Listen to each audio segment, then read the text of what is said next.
Outside Africa on EYEAFRICA TV, I am Fatoumatta Jarju. In our headlines this week, tit-for-tat game producing flames between Russian and world powers. The United States is today moving, as we said we would. Over 2,000 migrants rescued in the Italian coast.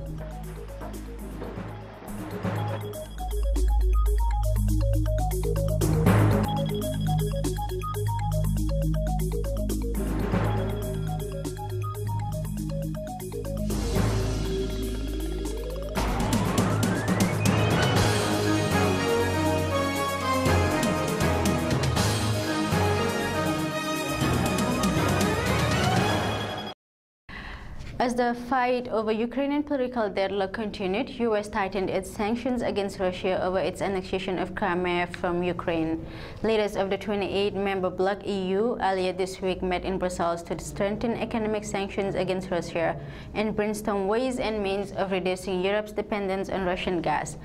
Moscow, in response to U.S. move, sanctioned 5 U.S. congressmen and 4 other aides to U.S. President Barack Obama. It all started when President Putin approved a treaty enabling Crimea, an autonomous republic in Ukraine, to join Russia without approval of the UN body.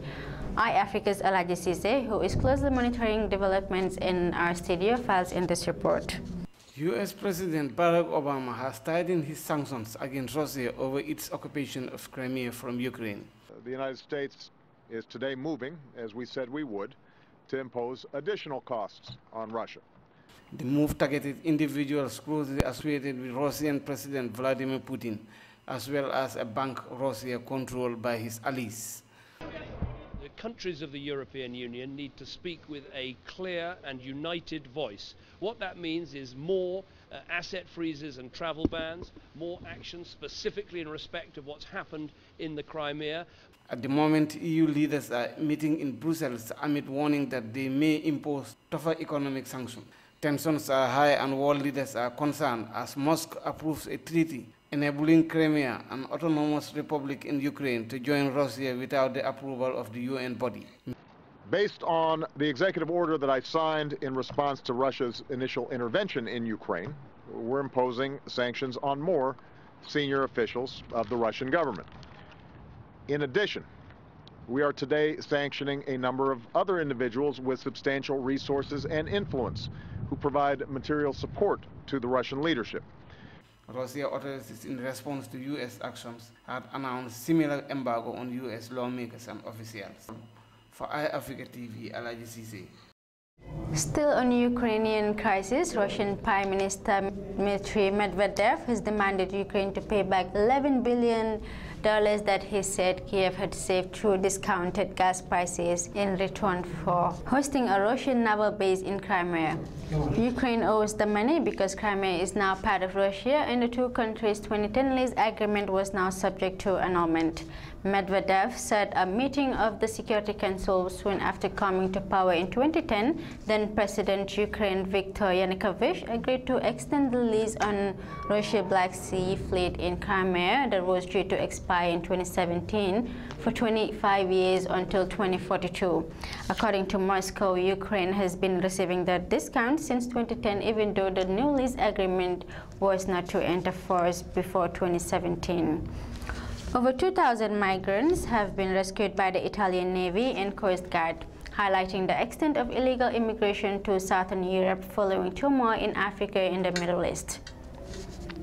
The people were rescued off the coast of Sicily by Italy's Mare Nostrum task force and included Syrian, Palestinian, and Eritrean refugees. This comes just one day after 500 migrants stormed the border between Spain's North African Melilla enclave and Morocco. We have more in this report. Italian Navy rescued yet another 1,000 migrants in 24 hours. One of Europe's major gateways for many migrants seeking a better life from North African countries. Yesterday, 4 overcrowded boats struggling to stay afloat south of Sicily, where they were rescued by Navy ships sent by Italian authorities, said in a statement by the Navy. In a separate operation that took place in the port near Syracuse in Sicilia's eastern coast, at least 200 migrants from Somalia, Mali and Pakistan were also rescued.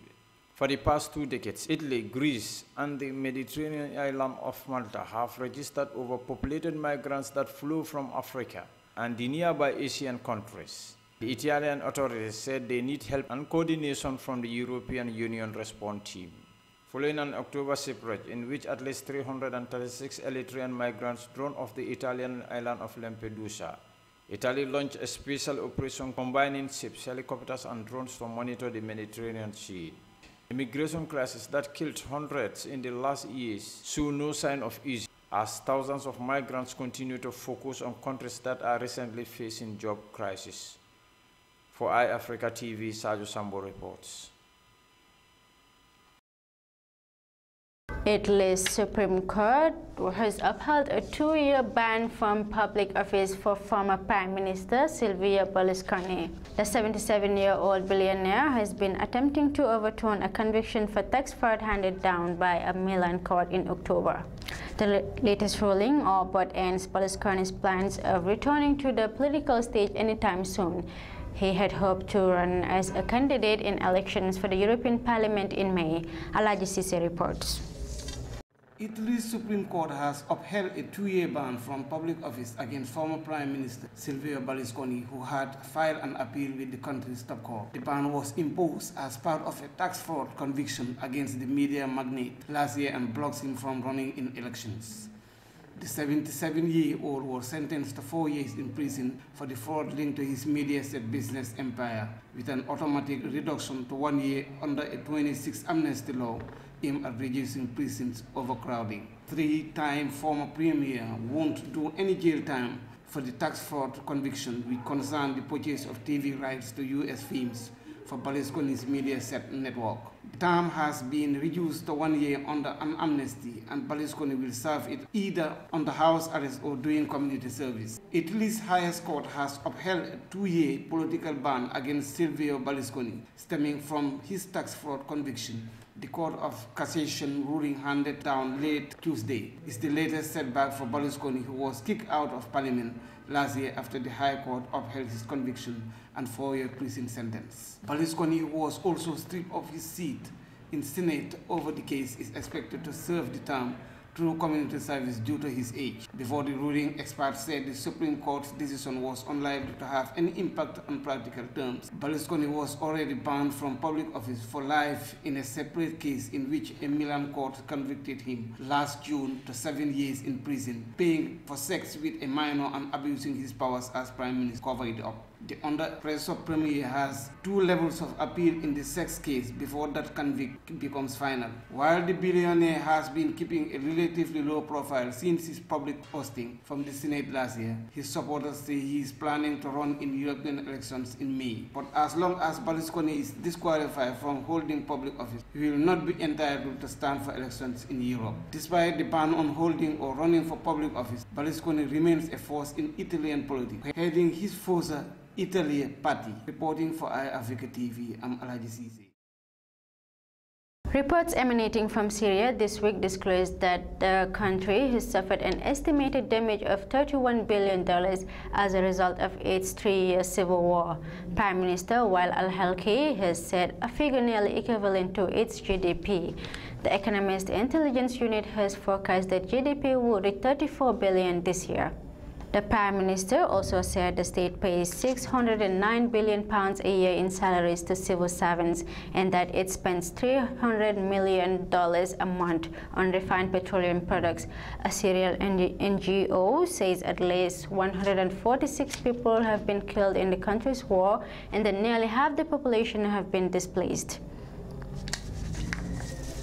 An Indian court sentenced 4 men to life in prison for raping a call center operator and a photojournalist last year. The maximum punishment came after the court found them guilty of rape, unnatural sex, and abduction. In India, rape is recorded every 22 minutes, prompting the authorities to attach tougher sentencing against it. We have more in this report.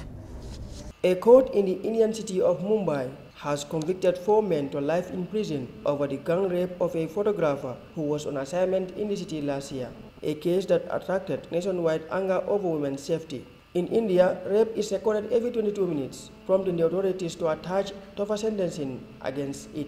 The court found the man guilty of raping the 22-year-old in August last year at an abandoned mill compound where she had gone to take photos with a male colleague close to an upscale area of the financial city.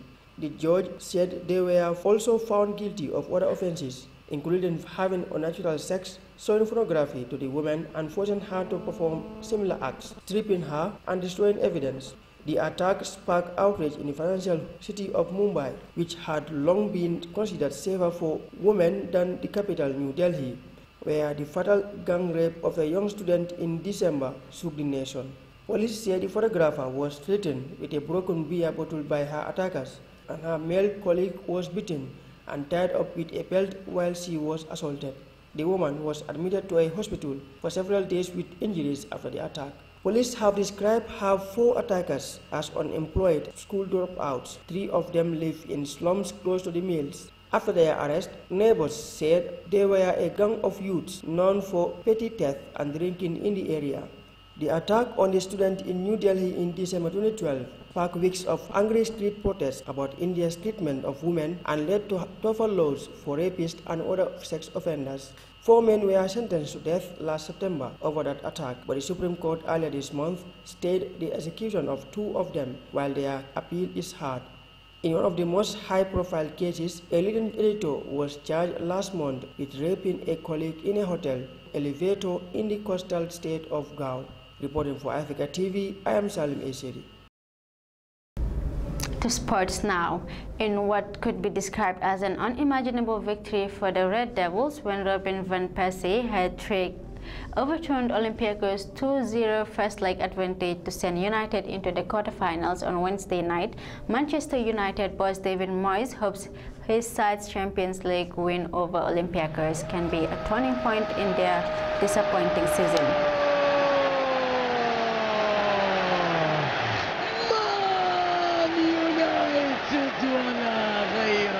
Well, that does it for this week outside Africa. More on this and other interesting news, visit EYEAFRICA.tv.